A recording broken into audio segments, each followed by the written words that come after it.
Bueno, es una pregunta abierta para la cual no tenemos una respuesta muy clara todavía por algunas razones.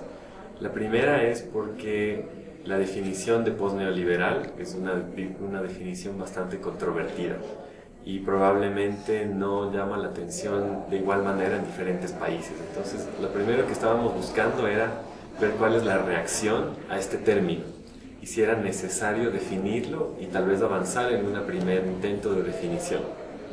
Ese era el primer objetivo.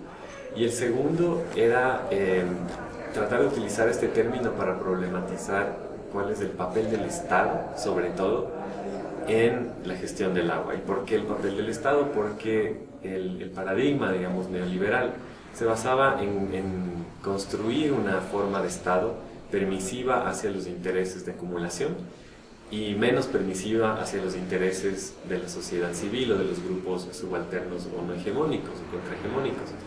Entonces lo que nos interesaba era sobre todo evaluar un poco cuál ha sido el cambio en el rol del Estado sobre la gestión y a su vez también si es que este cambio de rol ha significado también la construcción de nuevas relaciones conflictivas o cooperativas con otros actores y cuáles serían esas. Entonces era un par de provocaciones que queríamos hacer al grupo y también la idea un poco era tener una pregunta que nos lleve hacia análisis comparativos y tratar de despertar el interés por comparar subregiones dentro de América Latina, porque el Cono Sur y los Andes, digamos, están juntos, están cercanos, pero tienen realidades muy distintas y explotar un poco ese tema de sí, en los Andes parecen haber gobiernos que están un poco más a la izquierda que en el Cono Sur. Creemos que es una forma interesante de seguir discutiendo temas que ya habíamos venido discutiendo en la red, pero a propósito de esta temática del Estado.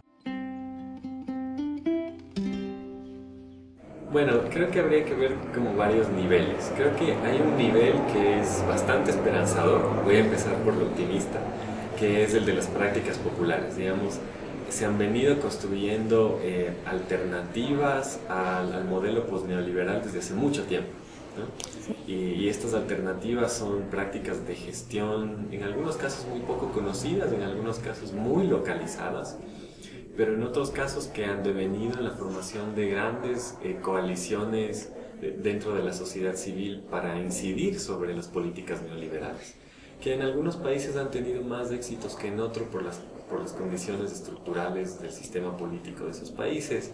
En Ecuador, por ejemplo, vemos que hubo un cambio bastante, al menos de recomposición de hegemónica o de creación de una nueva hegemonía, en la cual esos intereses más o menos fueron recogidos, ¿no? Al menos en el nivel de la agenda de la política pública. Entonces creo que independientemente de lo que llegue a pasar con la política pública, estas experiencias locales, comunitarias, van a seguir su propio rumbo, y ahí hay mucha esperanza en el sentido de que son fuentes de reflexión y de prácticas y de, ojalá en algún momento, inspiración a la política pública. Ese sería el primer nivel. El segundo nivel creo que es el de la relación entre estas experiencias y la recomposición del rol del Estado. Ahí creo que las experiencias son un poco más diversas. Creo que en algunos países en los cuales ha sido posible posicionar nuevamente, digamos, la agenda de la izquierda, o cierta agenda de la izquierda, se ven ciertas transformaciones institucionales que apuntan hacia una mayor regulación del sector, si es que se puede hablar del agua como un sector, pero pongámosle por el momento ese nombre. Y claro, esta institucionalización abre oportunidades para que a través del financiamiento, a través de la capacitación, a través de la investigación, estas experiencias más locales puedan ser de alguna manera ubicadas en una escala mucho más grande, por no decir nacionalizadas, ¿no? Sí. Probablemente podría a nivel regional, dentro de los países, expandirse con apoyo del Estado.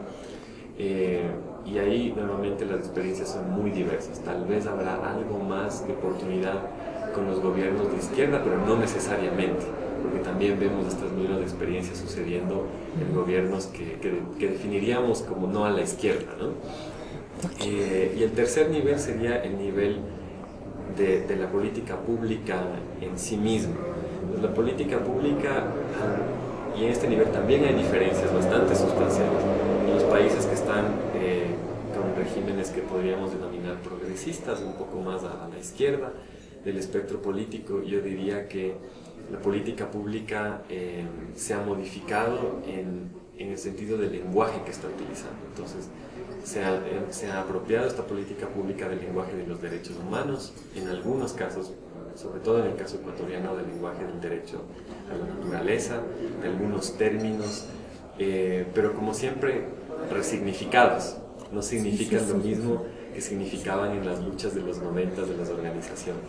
Entonces, a nivel de la agenda de la política pública, creo que sí ha habido esta transformación del lenguaje que se corresponde en alguna medida con la transformación institucional.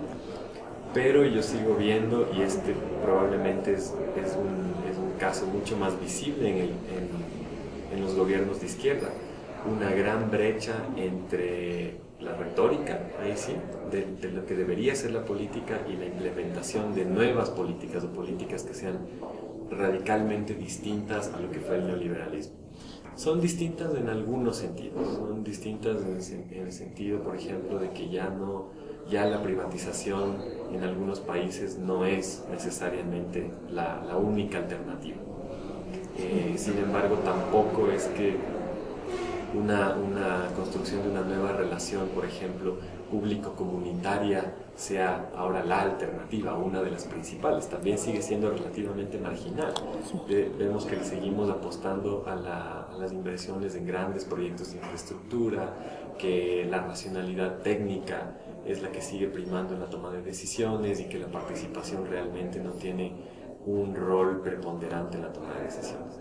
Entonces creo que en estos niveles se ha venido desarrollando el análisis en estos días y creo que sí hay mucho campo para la esperanza de que las cosas pueden cambiarse, pero definitivamente las soluciones no son fáciles ni de corto plazo tampoco.